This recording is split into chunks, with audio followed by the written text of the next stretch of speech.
Dan Rasul katakan dalam hadis, inna fi ayyami dahrikum nafahat, sungguh di hari-hari kalian itu ada banyak pemberian Allah. Ala fata'arradu laha, kata Rasul, ketahuilah oleh kalian, maka raihlah nafahat dan pemberian-pemberian itu di setiap hari, apalagi dalam satu pekan, apalagi dalam satu bulan.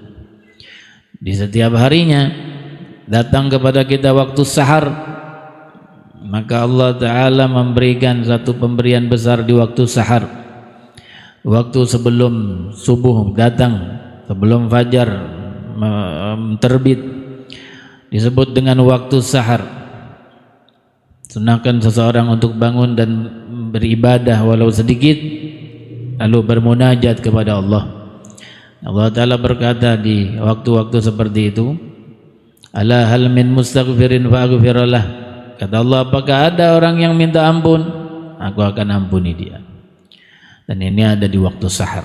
Ala min sahibi hajatin fa'aqdiyah hajatah, apakah ada orang yang punya hajat, aku akan penuhi hajatnya.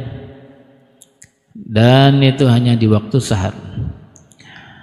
Dan di malam Jumat khususnya, maka Allah Ta'ala akan memanggil demikian dari sejak terbenam matahari sampai waktu sahar. Jika di lain selain malam Jumat, maka ia akan mengatakan demikian di sepertiga terakhir, yaitu di waktu saharnya. Tapi di malam Jumat dia akan memanggil dan menyeru begitu dari mulai terbenam matahari sampai dengan terbit fajar, yaitu waktu subuh datang. Begitu tawaran Allah Ta'ala yang diberikan setiap harinya kepada kita hambanya.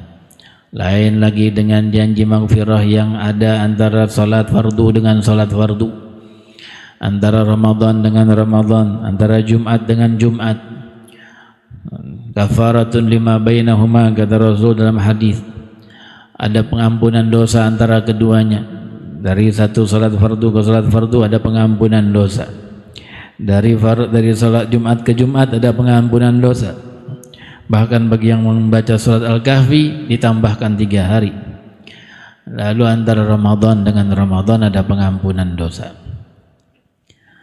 Begitulah gambaran kedermawanan Allah Ta'ala kepada hambanya.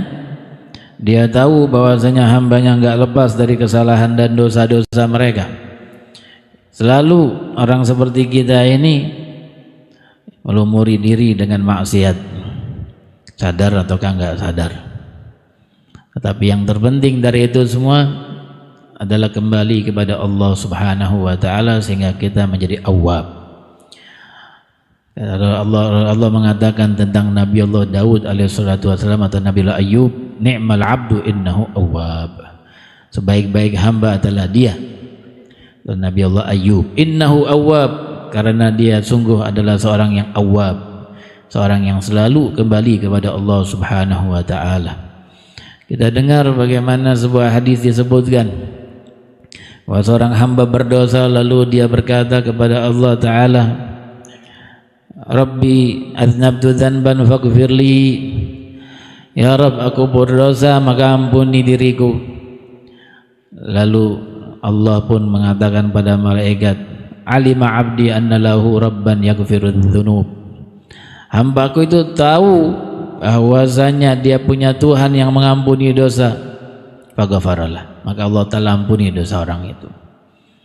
Lalu dia berdosa lagi setelah itu. Kemudian dia pun kembali kepada Allah, ya Rabb aznabtu dzanban faghfirli, ya Allah, aku telah berbuat dosa maka ampuni diriku ini.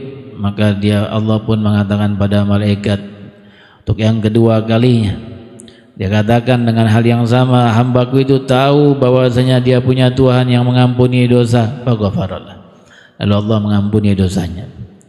Lalu kemudian setelah itu beberapa lamanya dia berdosa lagi dan dia minta ampun kepada Allah. Lalu kemudian Allah Ta'ala mengatakan lagi kepada malaikat yang dengan perkataan yang sama, kemudian Allah mengampuninya. Lalu di yang ketiga kalinya Allah katakan, isyhadu ya malaikati, wahai malaikatku saksikanlah bahwasanya hambaku ini telah aku ampuni. Wahai abdi, wahai hambaku, i'mal ma syi'ta faqad ghafartu lak, kerjakan apa yang kau mau, aku telah ampuni dosamu.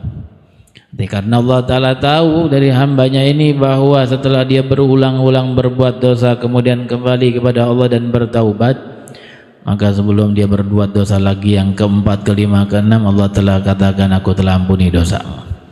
Itulah kedermawanannya yang dia berikan kepada hambanya.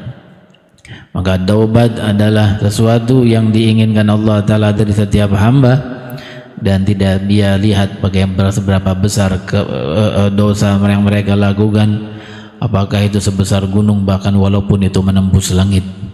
Tapi ketika dia datang kepada Allah dengan kesungguhan, maka Allah telah ampuni dosanya semua. Maka Allah telah ampuni dosa kita, dan Allah telah wafatkan kita dalam husnul khatimah. Amin ya rabbal alamin.